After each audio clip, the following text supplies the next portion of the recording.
Hello, welcome to Gardener's World, and welcome to a lovely autumnal sunny day here at Longmeadow. I know it's not going to last very long, but while it does, it's glorious, and all those plants that come from nearer the equator are flowering like mad. In fact, probably better than they have done at any stage in summer. And in fact, this ginger, which doesn't come from nearer the equator, this actually comes from the Himalayas. It's Hedychium densiflorum Assam orange. Has been flowering all summer long. Very often they don't start to flower till about mid or even late August. And if the weather stays like this, they will go on producing flower spikes until it gets really cold.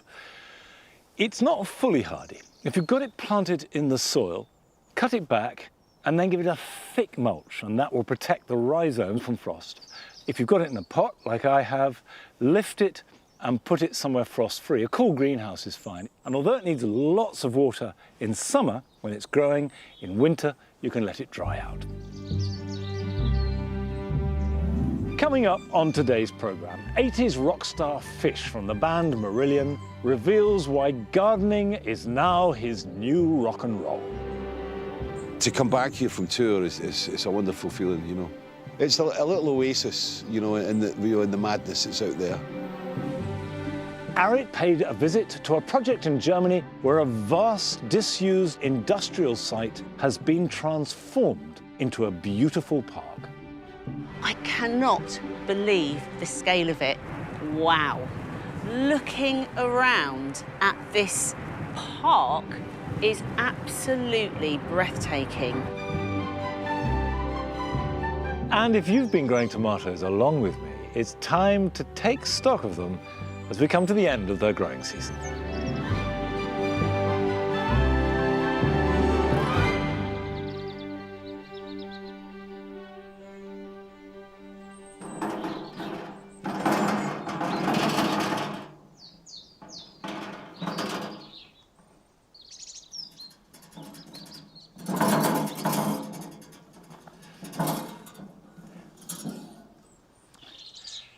October is a surprisingly good time to prune roses, particularly the old-fashioned shrub roses. Now, these are my favourite. The cottage garden is absolutely full of them, and they all do their flowering from late spring to midsummer. So now you can tidy them up.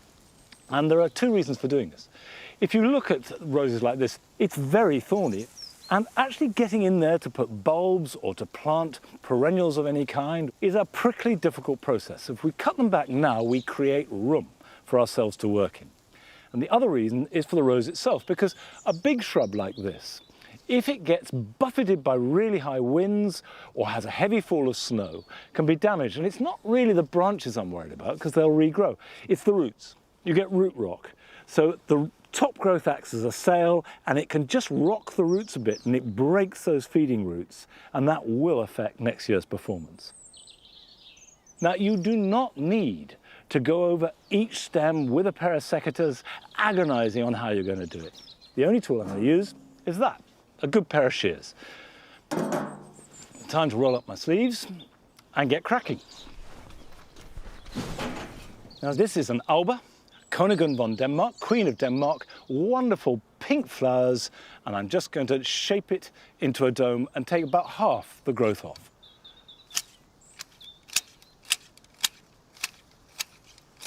Think of roses as brambles. They are tough. And you can see that it's quick, it's easy. That is all I have to do.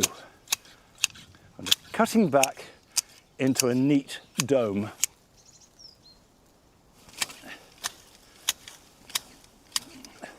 It does help to have nice sharp shears.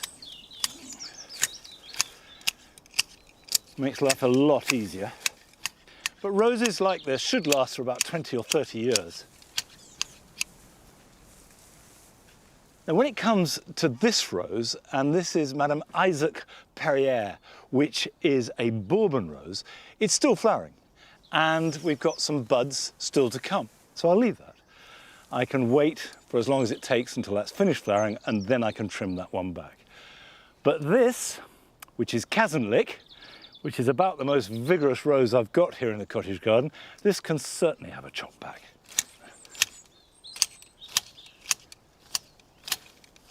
And not least because it means I can get past it without scratching myself.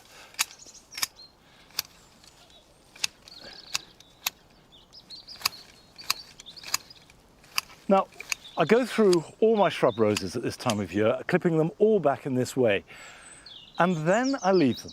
But next March, I will come in and go through each one, just checking to see if there's any damaged growth, anything that is crossing and rubbing, or even any really old stems that can be cut right back to the ground. And that's it. That's rose pruning for shrub roses. Now, this year, Rachel has just started out on the journey of making a kitchen garden in her Cotswold home. And earlier this year, we joined her as she'd made the raised beds and was starting to sow. So it's time to go back and see how her kitchen garden has fared over the course of the summer. I've always dreamed of having my own kitchen garden. And finally, after years of planning, I made a start. It was daunting as the space was completely overgrown, but I was determined to be harvesting vegetables in its first season. So, to kick things off, I sowed some sugar snap peas into guttering. And once they'd germinated, I slid them out carefully into the raised beds we'd made. And then planted and sowed more vegetables such as shallots, carrots and French beans. I also wanted to have cut flowers, so I planted other raised beds with dahlias, zinnias, cornflowers, dorcas. And for my first year, I've been delighted at how well my kitchen gardens turned out and performed. That's what it's all about, isn't it? Harvesting your own. This one doesn't want to come out. There we are. Fresh produce. Oh, a whopper. Look at that. Beautiful carrots, and that's largely down to the depth of soil that I've got here in these raised beds. It means that you get these lovely straight roots. Really pleased with them. And I've had the netting on here as well, just protecting them from carrot fly. Okay. You've got to take the rough with the smooth. Harvesting the carrots, these have been brilliant and they've gone on for ages. The same thing with the parsnips, which are coming. I'm going to save them for a bit longer. We've also had really good French beans in this bed. They have been amazing. We've had them with almost every meal for months. But it's not all been completely plain sailing because we have also had an infestation of ants in these beds when it was really hot and dry, and they love those conditions, especially in a raised bed. And it meant that they could get under the soil and make all of these sort of little networks, little tunnels, and they really disturbed the roots of the seedlings so that they couldn't really establish. And I came out and just tried and sort of firmed the soil back around the base of the plants, and I tried putting lots of water on, but they never really recovered. Apart from the ants, everything else has been great. My sugar snap peas have been fantastic. I've been picking them almost every day all through the summer. Now they're over, I'm clearing them out and preparing the space for some hardy annuals. And I'm going to go for nigellas. The nice thing about nigella, and actually lots of other hardy annuals, is that if I get them in now, say you can do this right up to October, then they'll make nice little plants while the soil is still warm, and it means that they'll get a really early start, and I should have flowers possibly May, which would be great. And then I'll sow another lot in the spring and get that sort of continuation with later flowers. Just sowing them really as thinly as I can. It's almost impossible to resist the urge to oversow. There we go. And then just flick the soil back.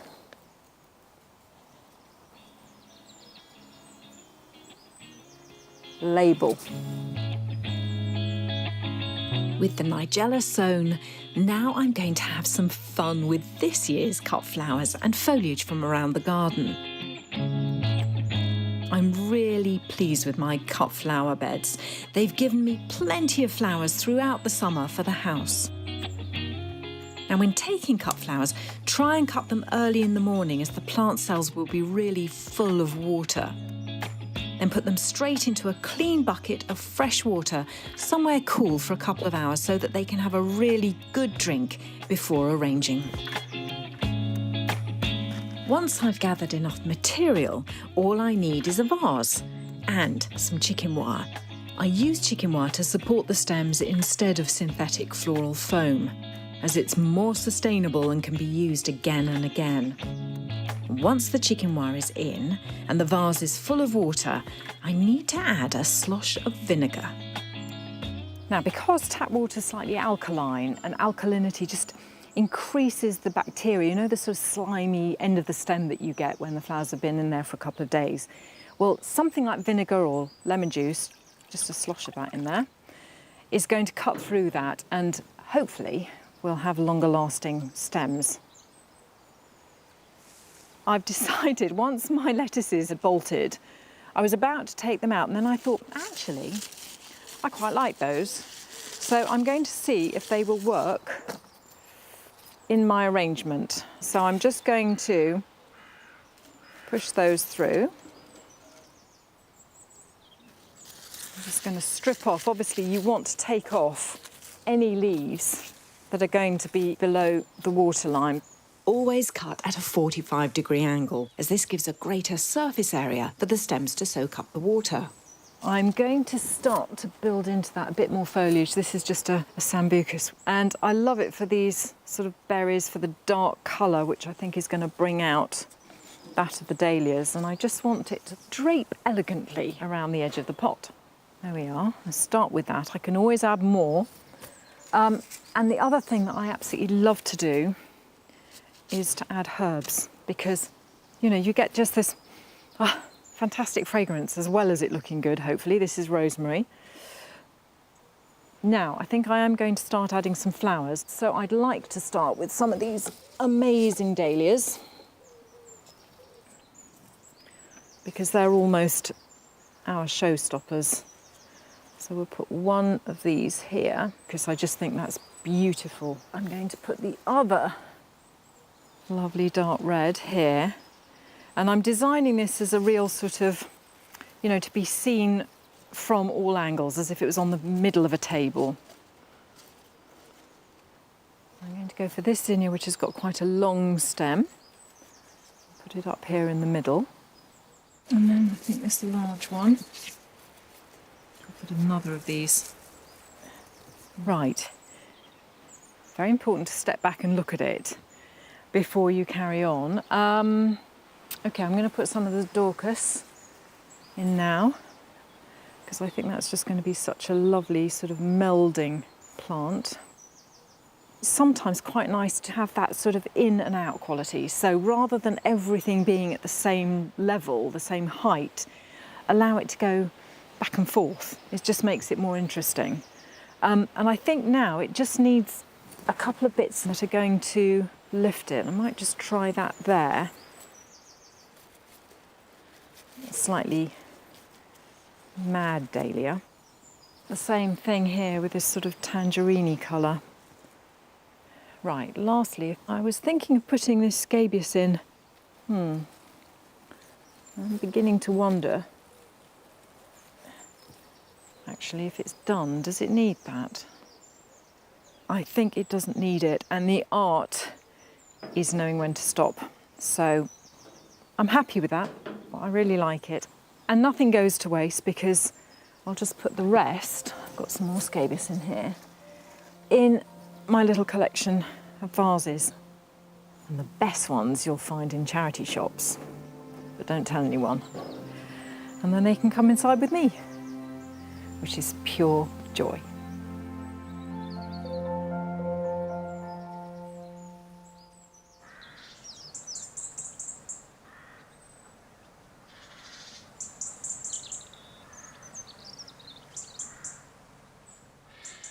Establishing a new veg plot or kitchen garden is always really exciting, and I can see the pleasure that Rachel's getting from it. But who knows, in time that may evolve into a cottage garden. I'll be watching that space.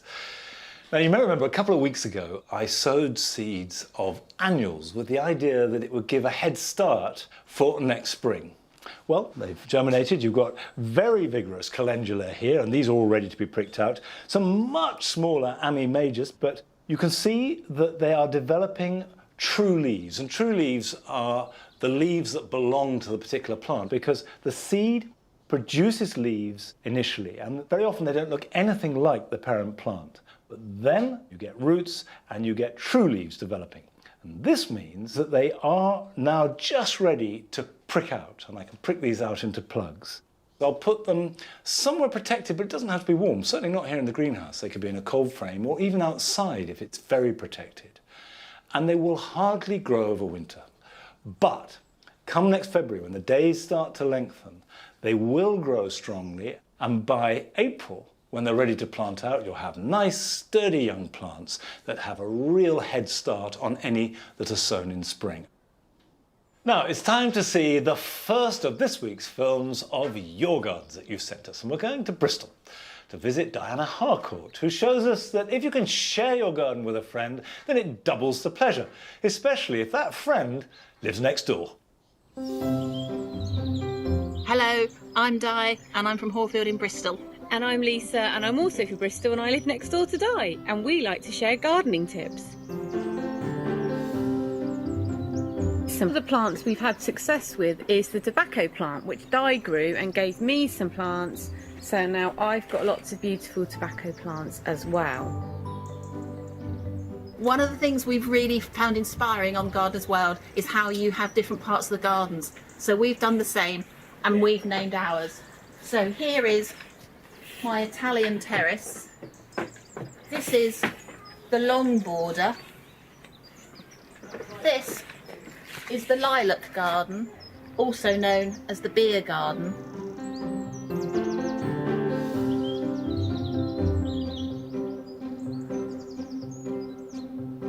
And I've got the short border,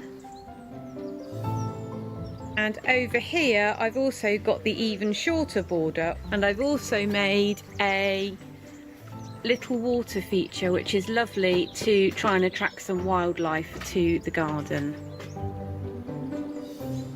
We both love our gardens, but when you can share your garden with a next door neighbour, then you get double the joy. And it's great at the end of the week that you can enjoy a drink together. Cheers!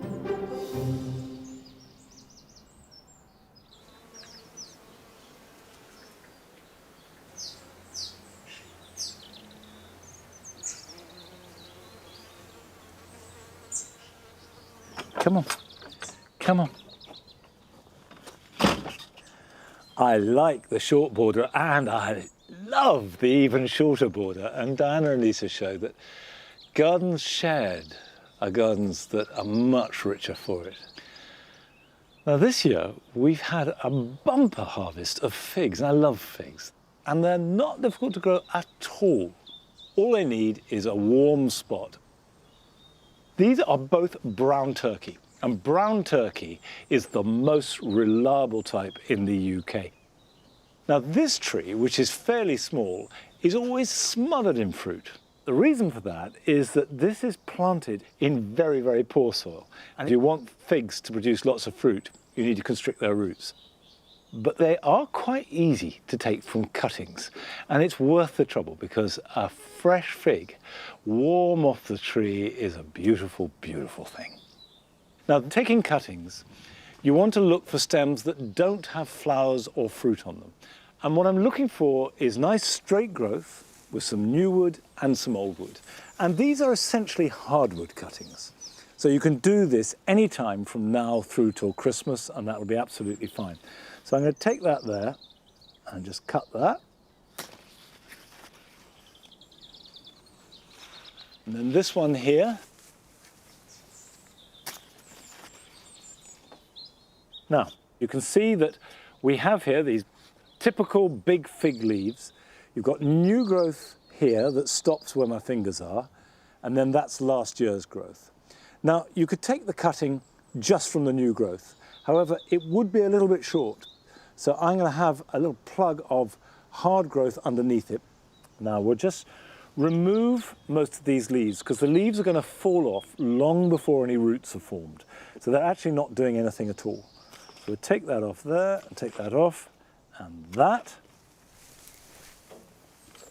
I've mixed up a really free-draining compost. In fact, I've used vermiculite, in this case, mixed with peat-free coir-based compost. But you could use perlite or grit. But it is important that it's nice and free-draining because to make roots, the stem that you've cut needs water and oxygen.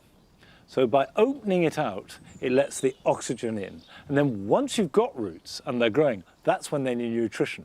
But until they've got roots, they don't need any nutrition at all. Now, you want a nice deep pot. Because I want to sink the cutting right down like that. Now I've put that in the corner and you can see that that is 90% buried. There's just half an inch sticking out the top and that's plenty. And if we take the next cutting, just reduce that back like that, take off these leaves, and it will strike perfectly well without leaves. I'm just keeping them on to actually remind me that they are fig cuttings, and they will fall off quite soon. They'll turn yellow and fall off. Right, I'm just going to put 2 in each pot. Now these don't need any special treatment. All they need is protection from the very worst of the weather.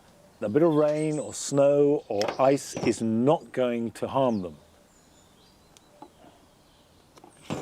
And the last one will go in the same pot. Take those off. And the roots will start to develop next spring, and when you see new leaves grow, then you know that it's struck. And it should be ready to pot on or plant out even next autumn. Take that off. Even if you've got a very small garden or no garden at all, you can still grow figs in a pot, and as long as they get sunshine, they will give you delicious ripe fruit. I think most of us realize now that growing something edible, fruit, vegetables, herbs, is more than just gardening. It enriches every aspect of our lives. But we've got a chance to revisit the garden of Jane and Tony near York, because they grow so much fruit and vegetables that they are truly self-sufficient.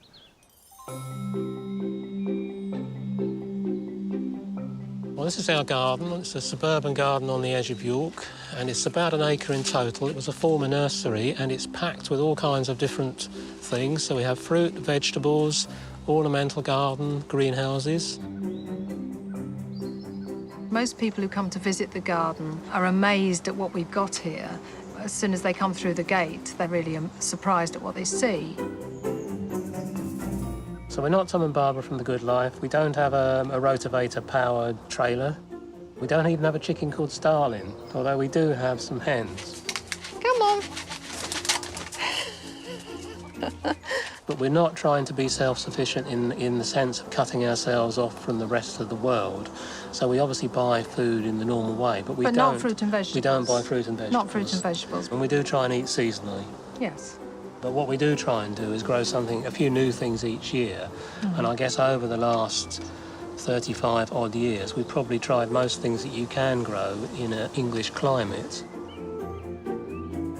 This is our smallest greenhouse. We grow a range of chilies in here. We've got early jalapeno, we've got Hungarian hot wax, and we've got cayenne peppers as well. We've also got a few melons just ripening in here as well. Melons are a bit of a challenge for us, but we always try. And so this year we've got 2 types. We've got one called Malaga, which is the striped one, and we've got another one whose name escapes me right now. I think it's Sweetheart, isn't it? Is it? I think. I got it. It's Emir or Emir. Emir? How do you Emir. pronounce it? Emir. Emir. OK.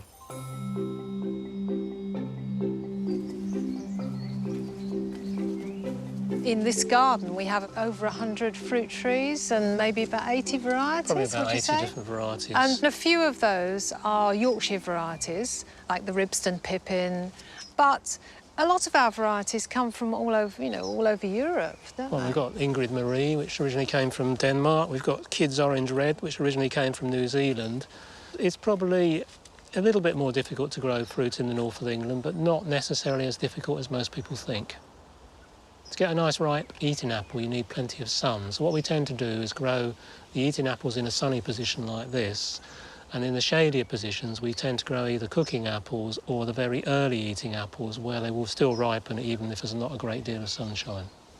This is an early russet, and it's a really, really nice apple. Everybody should grow this apple. It's one of the best apples you can grow in a garden.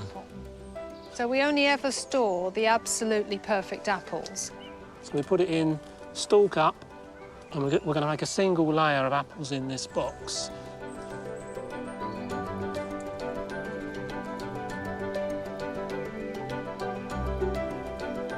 What you essentially need to store apples and pears is you need something fairly dry, but not so dry that the apples will shrivel.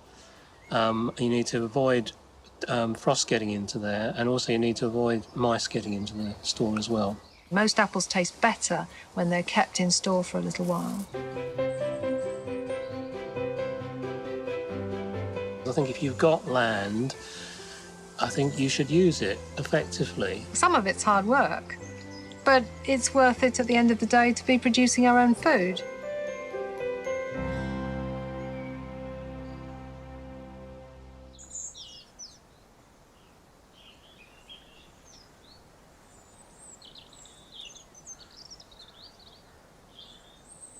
You really don't need an enormous space to grow a huge amount of fruit and veg. A full-size allotment plot will give you most of what you need. This year is a bumper year for apples, certainly here at Longmeadow. But the truth is that an awful lot fall as windfalls, and they're delicious, but you really cannot store or keep any windfalls because the very process of hitting the ground bruises them.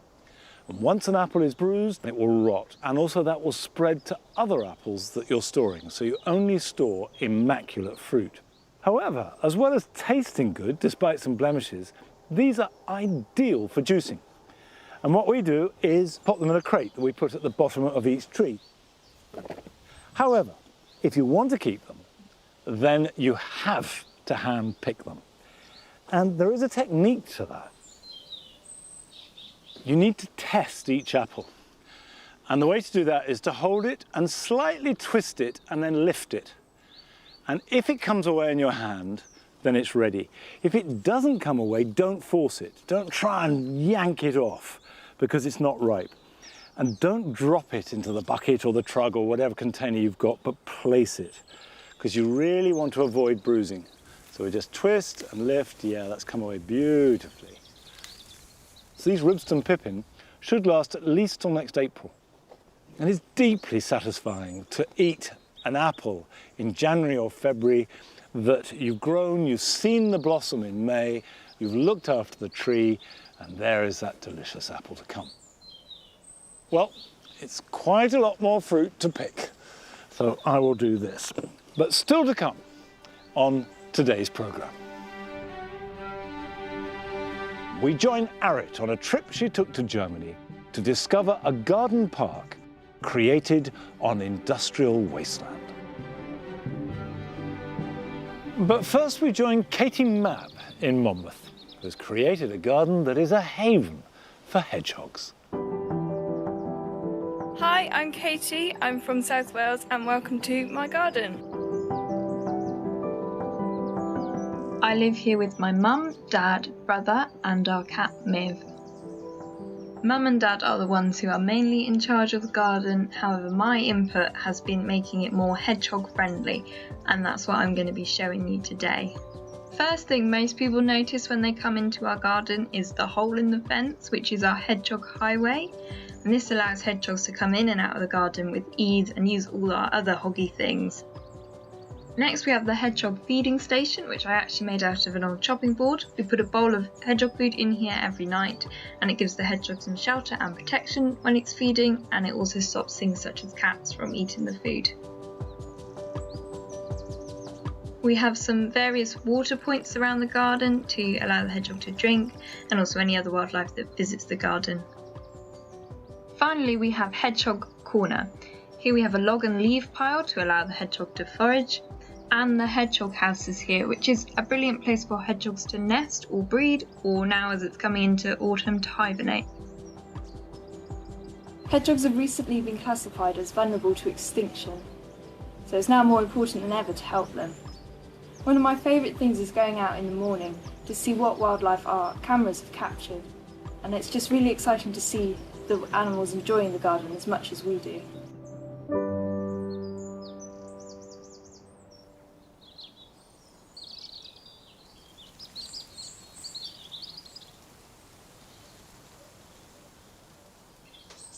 It's great to see that Katie is being so positive in looking after hedgehogs, because they really have become endangered.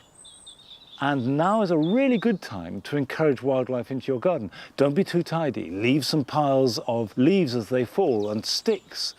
Put water out, both for birds and for mammals, and of course food for birds, especially as the weather starts to get colder, and keep doing it. And winter's a good time to watch wildlife because you can see better.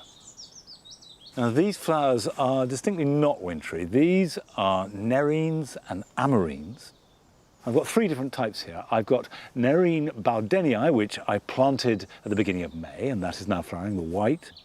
I've got Nerine flexuosa, which I hoped would break into flower in time to show you today, maybe later on.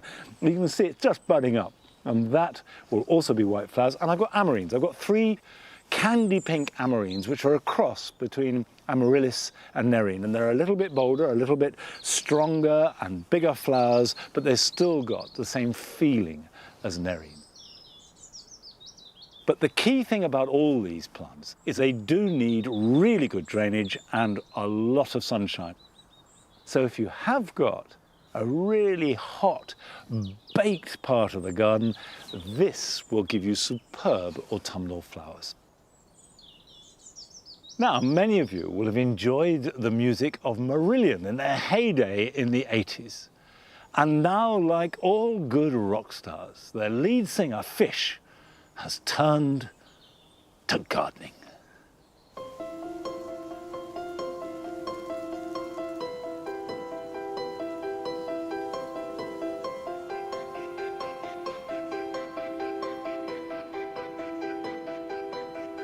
I was involved with Marillion for 4 albums.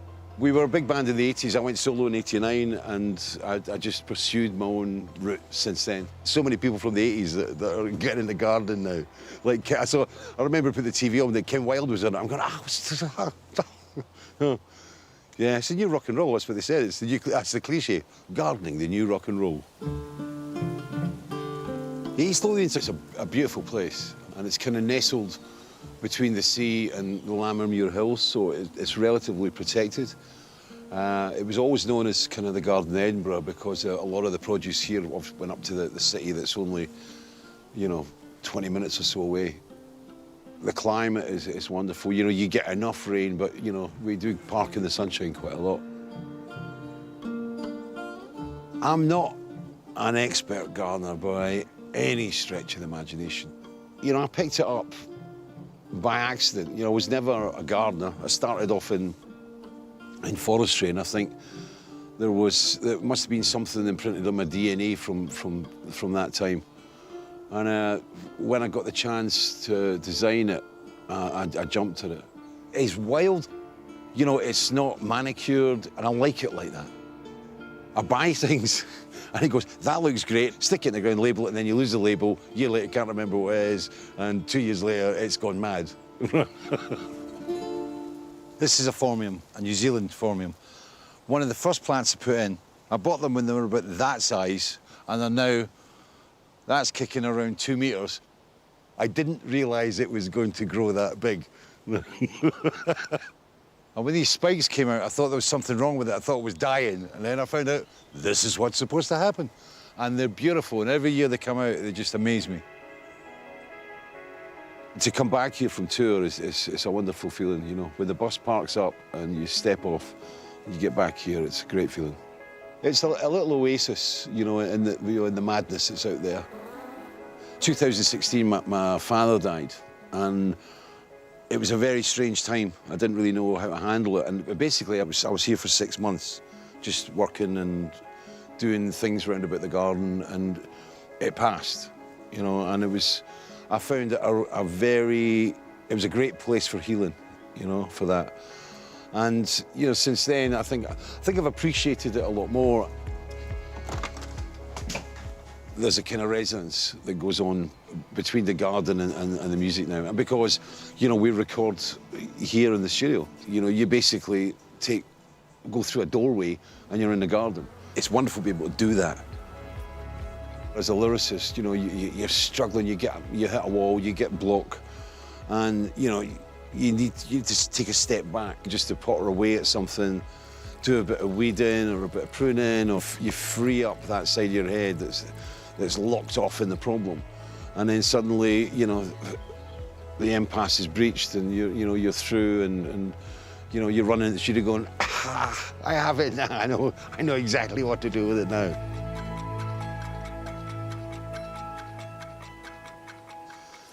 They're Stuttgart onions, and I thought everything was doing great until I noticed that you get these. That's the white onion rot. The roots have gone, bulbs haven't really kind of grown up that much. So what I've got to do is I've got to take the stem off. It goes in the red bin, because the red bin is the bin for the burning. The fungus goes into the soil. What they say is leave it allium-free, no leeks, no garlic, no onions. You can't get rid of it. It's 15 years for a bed to recover.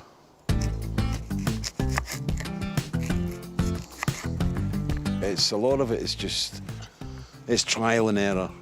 And sometimes you have disappointment, sometimes, you know, you stand back in amazement.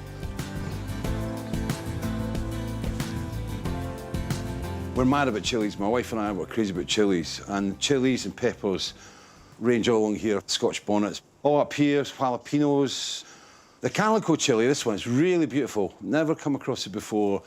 And a fan sent me some seed in the post. And it was, we grew it, and it was really slow up until about 4 weeks ago, and it's just taken off. But the flowers are absolutely beautiful, little purple flowers. But I love the look of it. These are my favourites, the golden ghosts. That sprinkled, you get sprinkled in everything. It's a nice bit of heat, lovely. I wanted to make it as organic as possible. So I threw in a bunch of cabbages on the first year, and I was sitting there on a day just like this, and I was looking at all these white butterflies flying about, and I'm going, I have achieved what I set out to achieve. I have insects in my garden. And I didn't know about cabbage white butterflies back then, right? And I knew about them 2 weeks later when I went out, and there was this, the beds were just a writhing mass of caterpillars.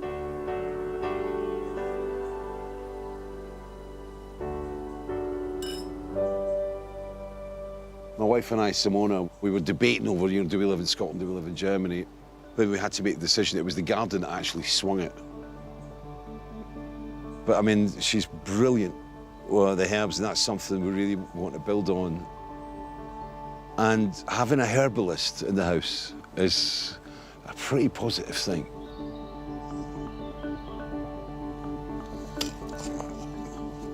My wife introduced me to kohlrabi, which I'd never had before. It tastes like turnip, and it's great, and I love it. It looks great, and it tastes great, and they're my friends.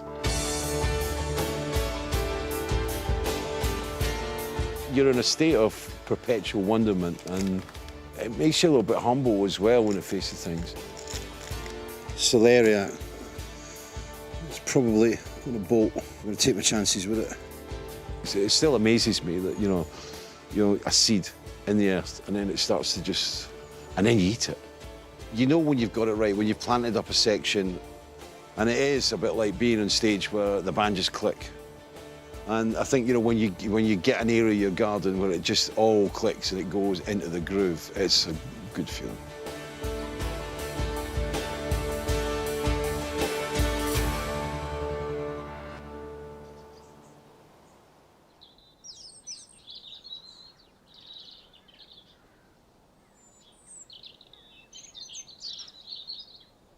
I love the way that Fish is clearly getting so much pleasure from the garden. Gardening is not an exam. It's not about trying to show how much you know about horticulture, but just making a lovely place and making your life better for it. That is the secret of good gardening. Now, I hope I'm going to make good gardening with this pot because it's very much bulb planting time. Now is a great time to plant any bulbs except for tulips. Don't plant tulips now, wait till November and December. Now, I've got some bulbs here that I've never grown before. It's an iris, Iris hollandica. The particular variety I've got, which is red ember, grows to about 2 foot tall, and the earliest it's going to flower is mid-May and go well on into June. And it needs really good drainage, and that's why I'm growing it in a pot, because I can't give it really good drainage in a border. It's got a hole in the bottom for drainage, and I've got a crock which will stop the compost falling out. I've mixed up a really gritty compost mix. Just buy a non-peat based compost, mix it at least a third in volume, and it can be as much as 50-50 with grit, and that will do the job beautifully. If you've got sandy soil or chalky soil, you grow on limestone, then sure, plant the bulbs directly outside. That's plenty of compost in there, because whether they're in a pot or outside, you want to plant them about 4 inches deep, and I will space them about a couple of inches apart, in other words, quite close together. Obviously remember, pointy end up, and then just place them in the pot. Now, when I'm growing quite a few bulbs in the pot, what I do is I start and go around the outside and just make concentric circles.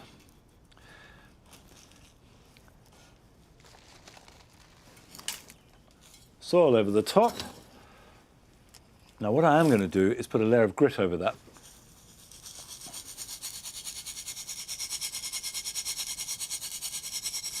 That's enough. It's pretty much cosmetic, but I like it. The perfect place to put these bulbs is to water them thoroughly and then put them in a cold frame that has a glass covering but open sides. They need some cold. That will trigger flowering.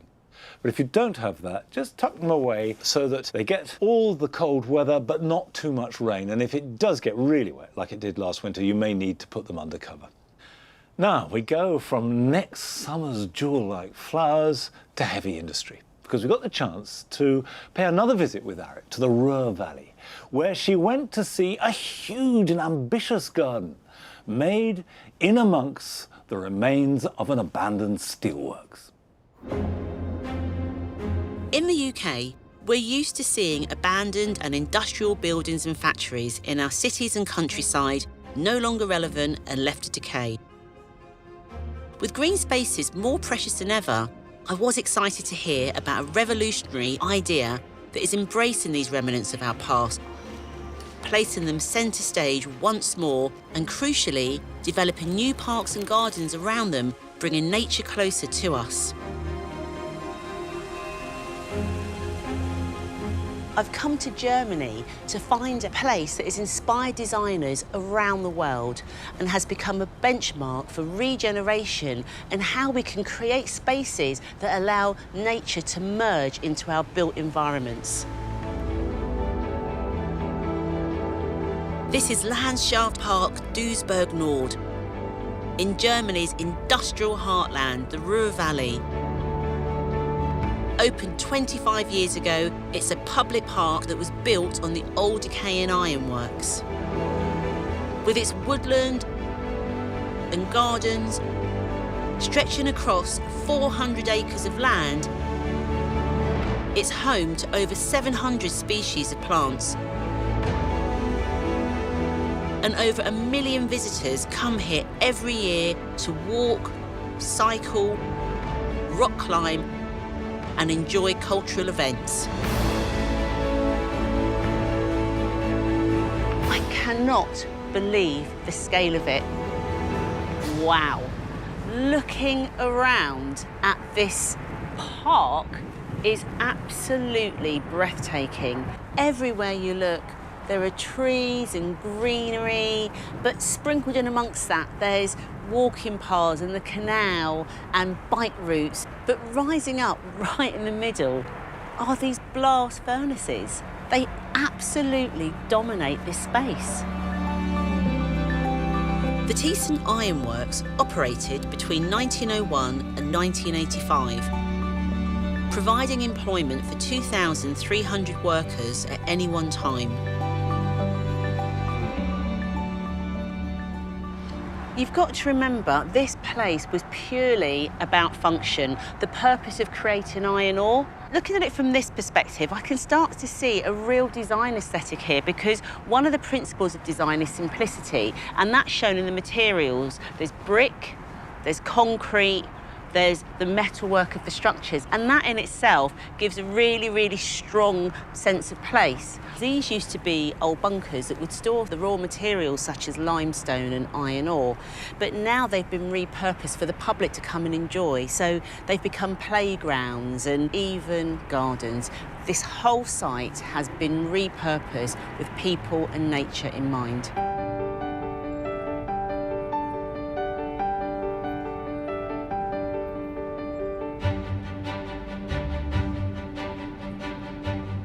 Now, these smaller bunkers have been put to such good use, I feel, because they're actually like mini walled gardens. And I really love how, because they're south-facing, they've been given this Mediterranean planting feel. So things like the Santolina smiling at me, and the lavender and the Gower in the breeze. I mean, from this platform, it's a beautiful viewing station because you can't actually get into these ones. But I do know that the volunteers come up here and really enjoy working through these spaces. And why wouldn't you? Because they're absolutely lovely. These are actually quite small in amongst the madness and the chaotic size of this place.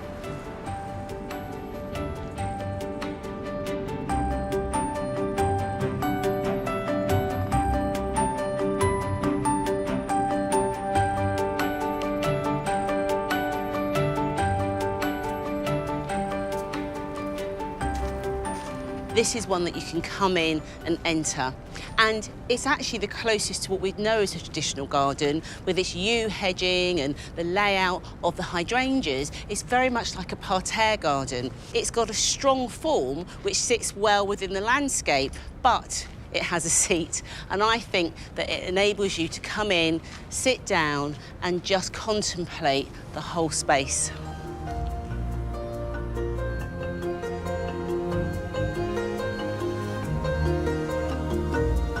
The man who had the vision to transform this industrial wasteland into a green oasis is landscape architect Peter Latz. Where did your vision come from to retain the history of this site? There's one official story of the Ruhr region. But if you look more closely, there are actually thousands of stories which are all very, very different. I think this is similar in the industrial areas of England.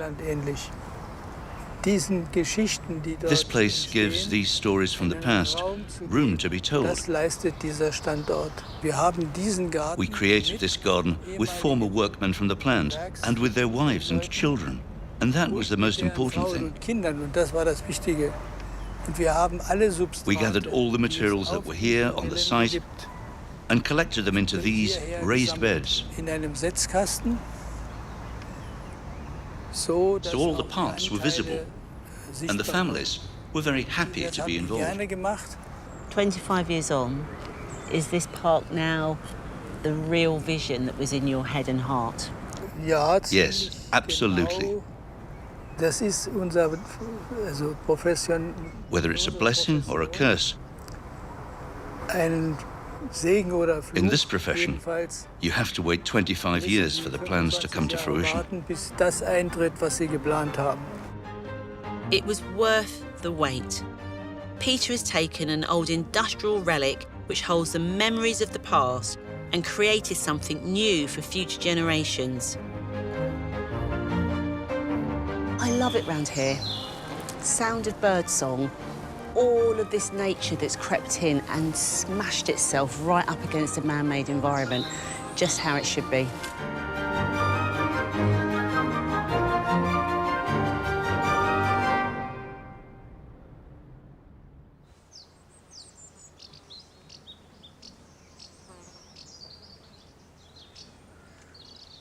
I think that's really exciting. I love it. The scale and the ambition is completely inspiring. And I've never believed that anything is too big or too imaginative to be irrelevant to even the smallest garden. It's wonderful. Now, my outdoor tomatoes, which I hope you've been growing along with me, have done really well and I'm very happy with them. But in the last couple of days, they've been struck by tomato blight. Do you see on these fruits how they are shriveled and brown and look as though they're rotting? And you can see it on foliage, where you get these chocolate stains that very quickly spread. They will affect all the leaves, kill them off, and there's been a lot of it about this year, and it's down to the weather. The combination of high humidity and high temperatures means the fungus can spread. The good news is it's at the back end of the year. It's when they get blight just as the fruits are forming, that's when it's disastrous. Now, it doesn't harm any of the plant that is not visibly affected, so that you can eat a tomato that is next door to one that's got blight, perfectly edible, and will do you no harm at all. So what I'm going to do is harvest all of these today. When I've finished collecting the fruit that is edible, I will not compost the plants. By and large, it's much safer to burn them or bag them up and have them taken away. Although we've been hit by blight very late in the season, I think these outdoor tomatoes have been an unqualified success. But my indoor tomatoes are another story.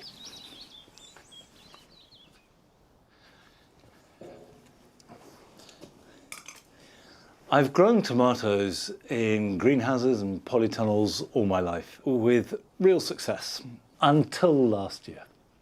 Because last year, like this year, they have been extremely disappointing.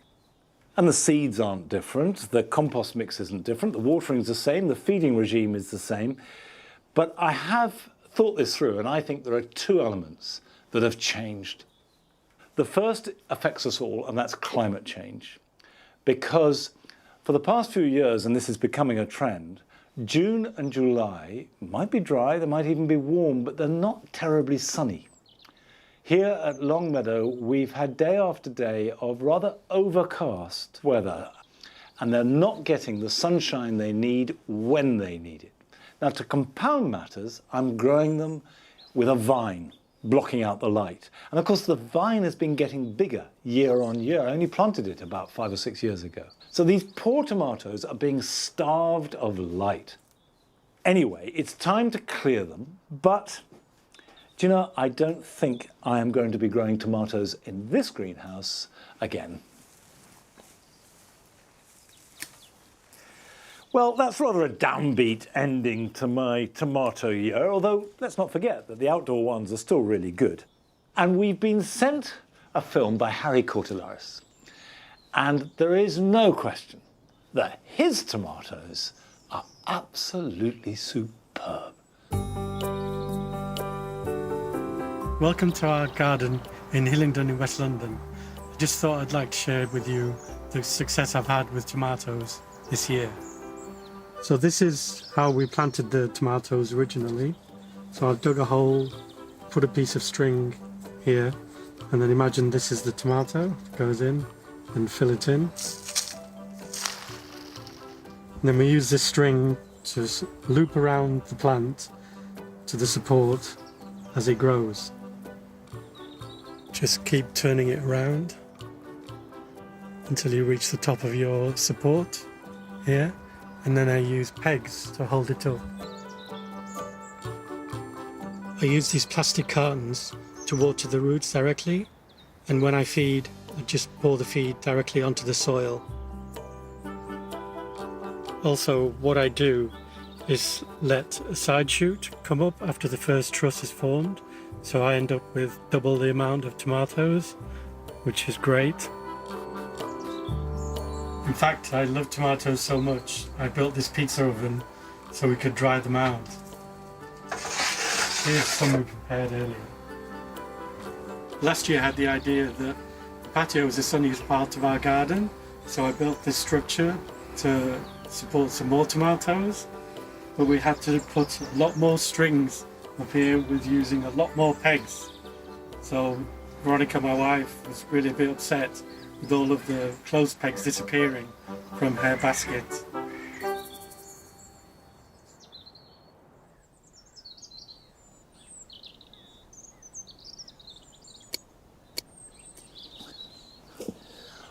Well, if I was Harry's wife, I would think that a few clothes pegs were a good trade-off for such an amazing crop of tomatoes. That's about as good as it gets. And if you want to send us a film of your garden and share your story with us, there is still time and we'd love to hear from you. Now, I'm cutting back some of the herbs. This is marjoram, and you can see that it's grown and flopped hugely. And underneath the flop, there are other plants, there's thyme, there's sage, which hate sitting in wet conditions. So with marjoram, cut it back to the ground. Right, this is a job which takes a little time, but there are some more jobs for you this weekend.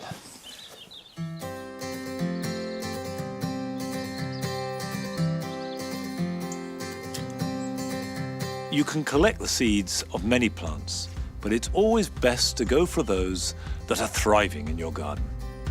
And climbing beans are amongst the easiest.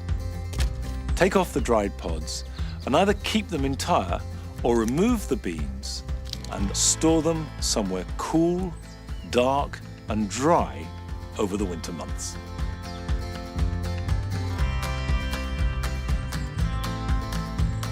Now is a good time to hoe underneath hedges, particularly if they're recently planted. This will mean they'll go into winter weed-free and also leaves the ground clear for planting bulbs. And then when they appear in spring, they won't have any competition.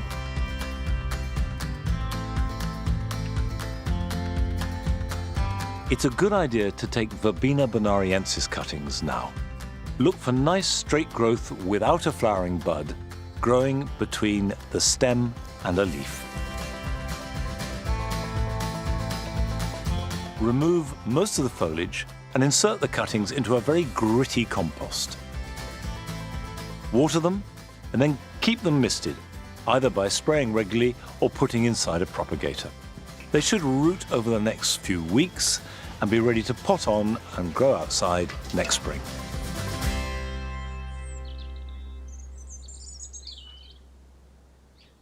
October is always a busy time because this is the beginning of the gardener's year. This is when we really start all the work to make sure that next year's performance is as good as it can be.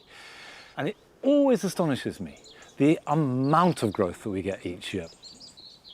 The cannas and the bananas and the cosmos and the sunflowers are 6, 8, 10 foot tall.